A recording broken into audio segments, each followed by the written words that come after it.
You can talk to an employment law attorney about this one, but I said I would consider terminating that associate. I really would, who just let this happen. Not to say that they were the only one at fault, but I felt that a head should roll because of this. This is a terrible violation that could destroy this doctor's career. Welcome to Austin, Texas, and welcome to the Phil Klein Dental Podcast. As we kick off a brand new year, I want to wish all of you a very happy and healthy new year. And of course, a heartfelt thank you for tuning in. This show continues to grow at an incredible pace as we now have listeners in more than 70 countries and thousands of plays for every episode.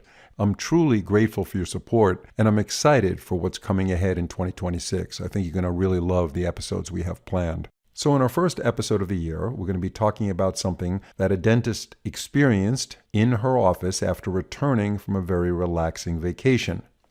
It turns out she discovered open instrument pouches in the trash bins that were still marked red, indicating the pouch was not effectively sterilized. So what would you do in a situation like this, knowing that while you were gone, patients were being seen with unsterilized instruments?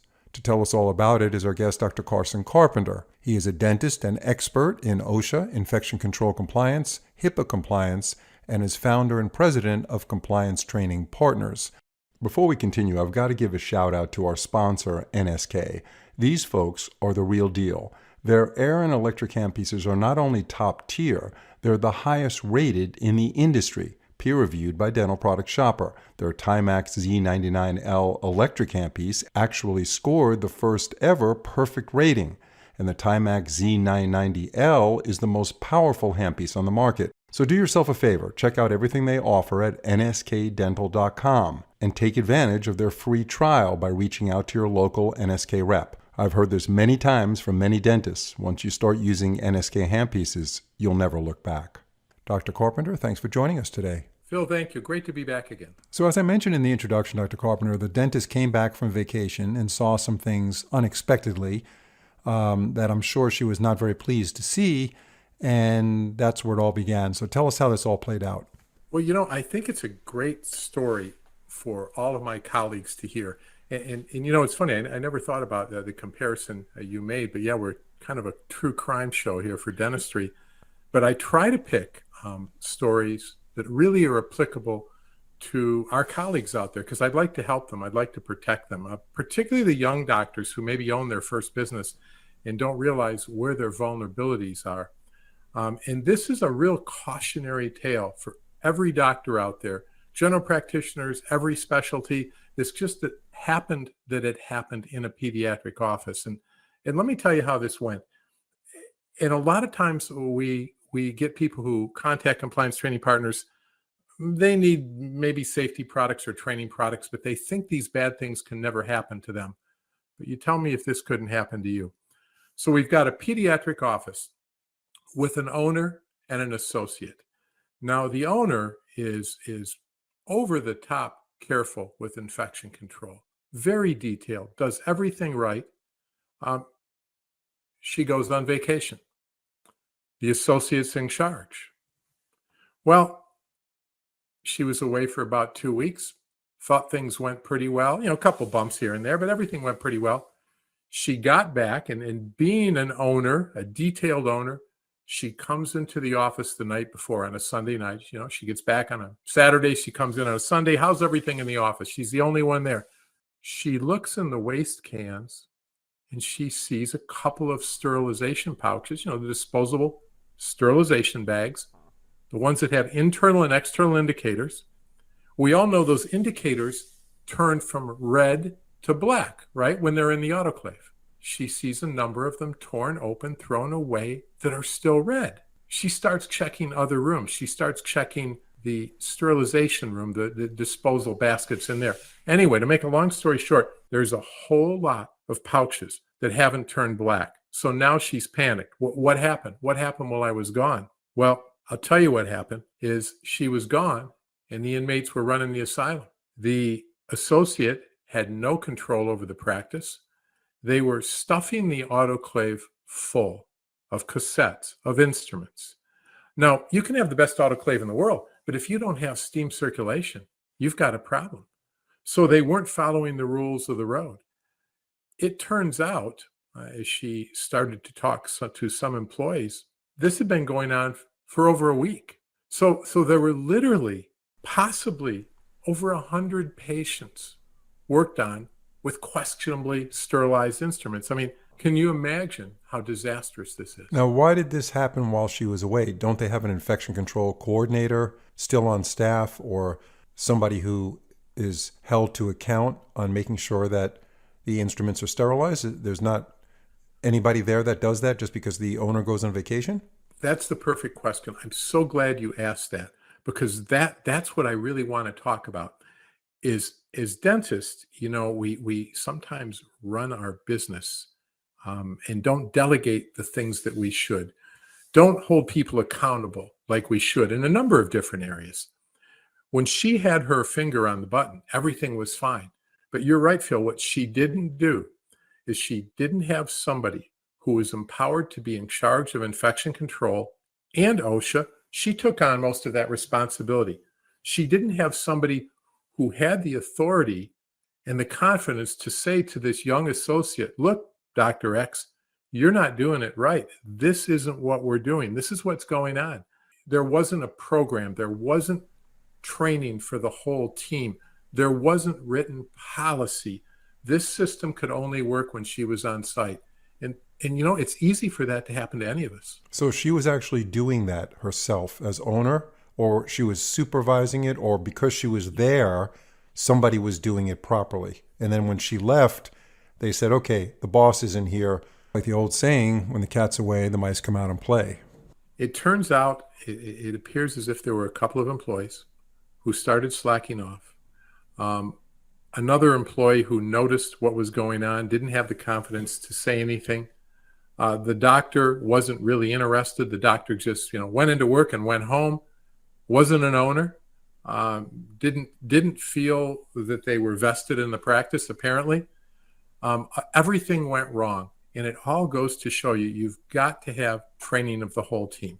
You have to have somebody who's held accountable. You have to have somebody who has the authority. Doesn't matter if they're an on-the-job trained assistant. If they have been trained to do sterilization properly, they have to have the authority to tell a hygienist when they're doing something wrong, to let a doctor know what's going on without fear of repercussions.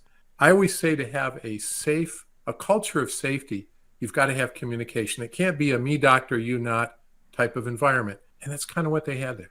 We'll be getting right back to our guest in a second, but first, when it comes to the final step in indirect restorations, cementation is crucial. That's why thousands of top clinicians rely on TheraCem by Bisco. This dual-cured calcium and fluoride-releasing self-adhesive resin cement is ideal for luting crowns, bridges, inlays, and onlays, with no need for a primer. TheraCem forms a strong bond directly to zirconia and most dental substrates. Its easy cleanup, convenient delivery system, high radiopacity, and continuous calcium and fluoride release make TheraCem a top choice among dental cements. For cases where you choose to apply an adhesive separately, Duolink Universal Adhesive Resin Cement is the perfect solution.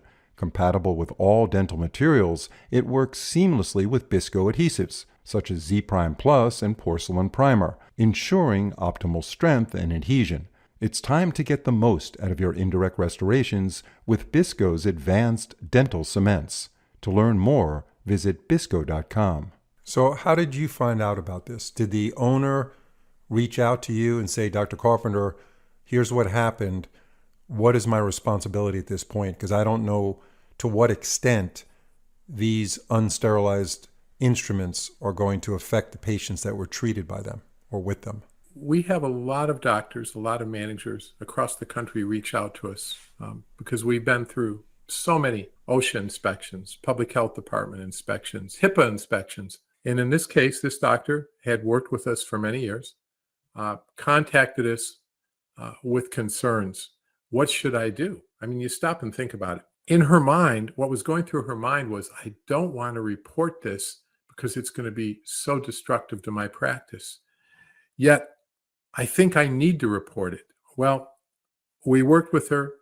We spent some time with her and convinced her that the right thing to do, this has to be reported. We can't really tell how many people were affected. We can't say, well, it started happening 2 days after she left. One thing we know, that an employee stated that it certainly happened within a week after she left. So we have to assume, I told her, you have to assume that the day you left, everything was done wrong. I said, describe the pouches you found. She said some had turned black. Some, the external indicator had turned black. The internal indicator had not. She said many of them, neither turned color. So in other words, we don't know what happened. I said, we've got to take everybody who was on the schedule for that 2-week period. They need to be informed. Can you imagine, Phil, letting those young moms savvy on social media, telling them that their child may have been worked on with instruments that weren't sterile? This is a disaster for this business. And I'll let you know in the future what the final outcome was. It's not pretty. It's very difficult. It's very stressful. It could have easily been prevented. And I want everybody out there who's listening to think about this, how you can stop this sort of thing from happening in your office. Yeah, it's a very scary scenario. I mean, it's very similar to a recall on canned food, for instance, or spinach that's packaged in the store. You know, they do quality control, they find nothing wrong, but then a case comes back where it's reported that this one person bought this same food in a store in Florida at a Publix and got salmonella. And then they look at the batch number and they recall every single packaged food in the range of possibilities where that food could be contaminated with salmonella, and they pull it off the shelf across the country. And it cost them millions of dollars to do that, even though one person got salmonella, which was, they think, directly linked to that particular package. And it could have only been that one package, but they got to pull it all off. You're right. So the credibility of that company is tarnished but not destroyed, because people think, yeah, this happens. At least they have the wherewithal to know the batch numbers. They have a system, some system in place that could pull these things off the shelf for the safety of the masses, and that's a good thing. In this case, though, with a dental practice, she had to report it. I don't even know what would happen if she, if she didn't report it, I can't even imagine what would happen if somebody found out about it, that this actually happened and she did not report it. She would lose her license. Absolutely. Never Absolutely. practice I again. believe her career would be over. And think about, too, her employees would then be dealing with her with a gun at her head, because for the employees to know that this was done and that it wasn't reported, that patients weren't informed, the public health department wasn't informed, the word's going to get out one way or another. We convinced her, you've got to report this to patients. You've got to report it to the proper agencies. And you need to show that you're trying to correct this, I said myself, I gave her my personal opinion. I said, you can talk to an employment law attorney about this one, but I said, I would consider terminating that associate. I really would, who just let this happen. Not to say that they were the only one at fault, but I felt that a head should roll because of this. This is a terrible violation that could destroy this doctor's career.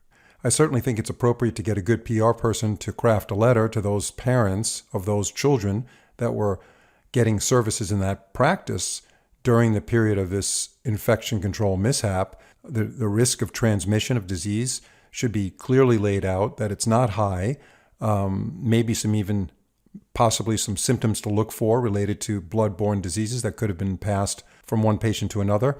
And by the way, how long a period of time passed from the time the dentist realized what was going on when she found those unsterilized pouches in the trash bin until she reached out to you and told you what happened?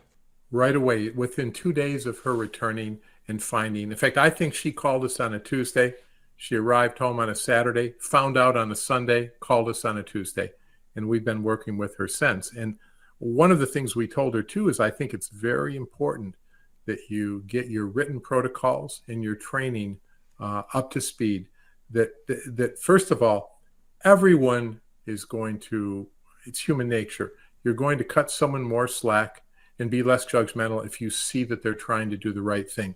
In other words, what programs have you implemented, doctor? This is what a board of dentistry could ask, a public health department. What programs have you implemented to make sure this could never happen in your practice again? What is your recommendation regarding the order in which she should proceed as far as reporting it? Should the parents be notified first and then the Department of Public Health second? What's your recommendation on that? I feel that the best way is first to report it to the State Department of Public Health. Um, if they felt a need to consult with the CDC, they would, but that isn't something that the doctor or the office would need to do. So first step, Public Health Department, outlining what happened and outlining your planned response to it. In other words, how you're going to inform the patients. That would be step one. OSHA wouldn't really need to get involved because it wasn't really a hazard to employees. Although, I mean, you could read between the lines and say, well, if they were doing that, were they not working safely also? But to me, I said, let's just avoid the OSHA part of it, the worker safety part. Let's just talk about patient safety here.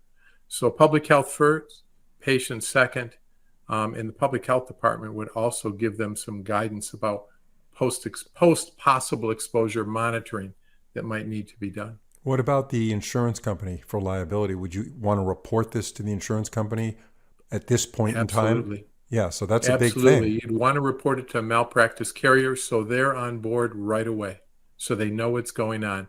Can't sweep this one under the rug, that's for sure. Yeah, so what is what we call in law the statute of limitations on something like this? In other words, how long a period, in your opinion, has to pass before the office is kind of off the hook, as they say, for being responsible for that patient coming down with some sort of hepatitis B or some sort of bloodborne pathogen disease after the incident? You're right, Phil, because the chief concerns here would be hepatitis B, hepatitis C.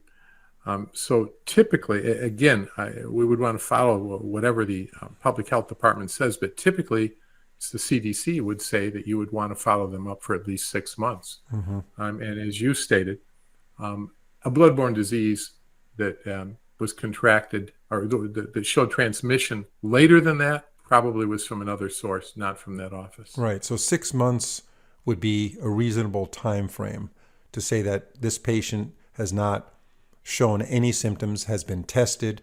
Now, should they be tested immediately or very soon after they're notified, the patient, and then tested again 6 months later?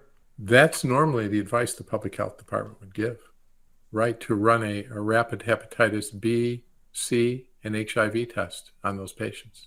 And again, as you said, it's very important to craft a proper letter because fortunately, autoclaves have, how would I say, overcapacity, they can do more than we know. The odds are probably very high those instruments were okay.